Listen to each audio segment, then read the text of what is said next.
आदिवासी समाज के युवाओं से लेकर बुजुर्गों तक जो अपने समाज के हक और अधिकारों के लिए संघर्ष करते हैं, उन्हें सहयोग करना न केवल हमारी जिम्मेदारी है बल्कि हमारी संस्कृति और एकता को मजबूत बनाने का आधार भी है। आज का समय बदलाव और जागरूकता का है। हमें अपनी शक्ति को पहचानना और उसका सही दिशा में उपयोग करना सीखना होगा। दूसरे समाजों से प्रेरणा लें।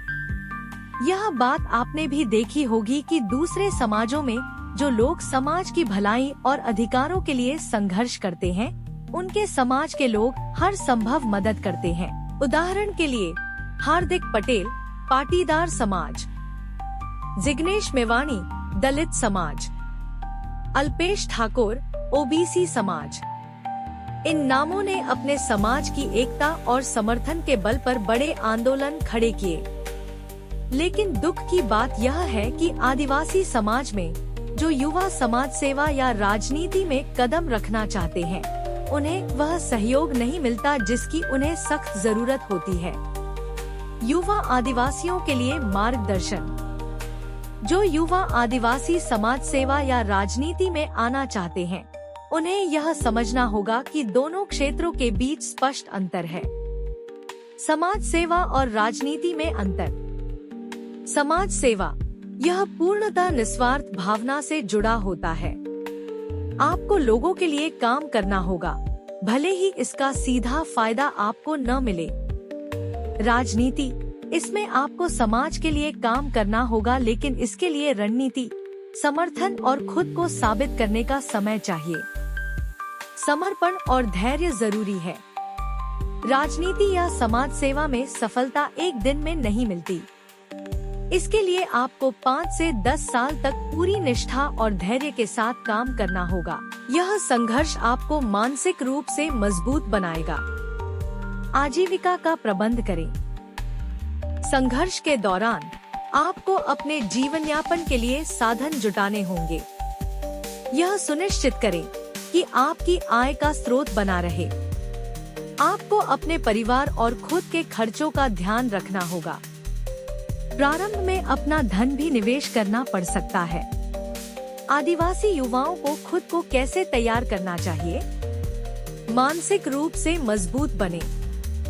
यह एक युद्ध जैसा है। आपको यह मानकर चलना होगा कि कई लोग आपको आगे बढ़ने से रोकने की पूरी कोशिश करेंगे। हर चुनौती को सहन करने और उसे हराने का जज्बा रखें। लोगों से जुड़ाव बढ़ाएं।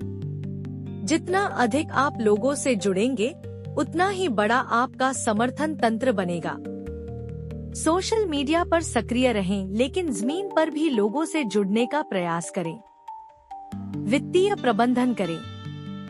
अपने घर और व्यक्तिगत खर्चों के लिए सही योजना बनाएं। किसी व्यवसाय या रोजगार को चलते हुए रखें ताकि आर्थिक कठिनाई का सामना न करना पड़े। विचारधारा को साफ और मजबूत रखें। संविधान में आदिवासियों के लिए दिए गए अधिकारों और कानूनों का गहराई से अध्ययन करें। अपनी सोच को समाज के हित के लिए केंद्रित रखें। शिक्षा और व्यक्तित्व विकास पर जोर दें। पढ़ाई और ज्ञान को बढ़ाएं। संवाद और नेतृत्व कौशल विकसित करें। परिवार का समर्थन जरूरी है।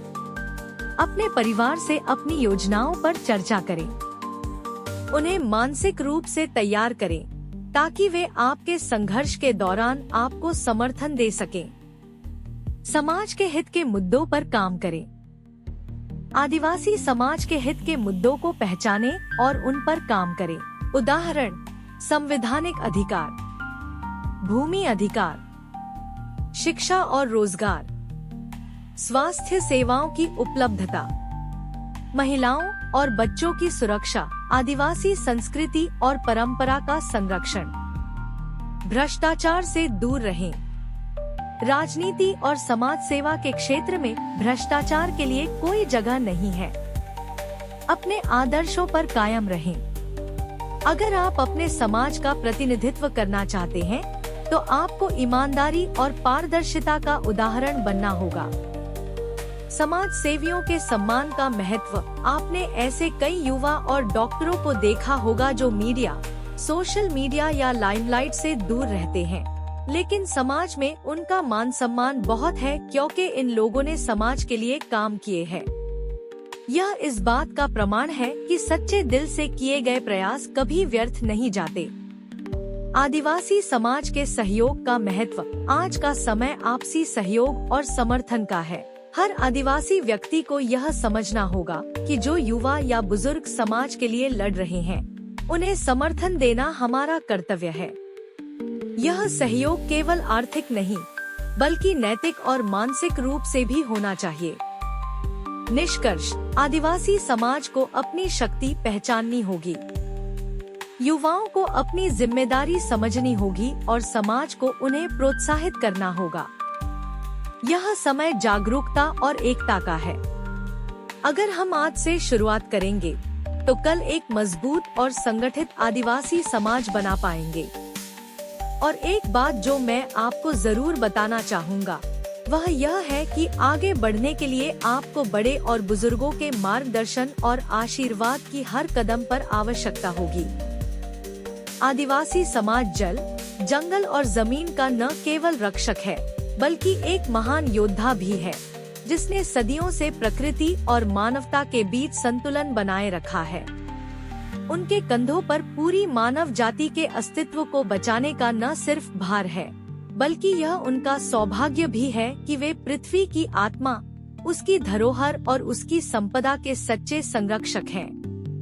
उनकी जीवन शैली, परंपराएं और प्रकृति के प्रति समर्पण आने वाली पीढ़ियों के लिए एक प्रेरणा है, जो सिखाती है कि धरती को कैसे संजोकर रखा जाए।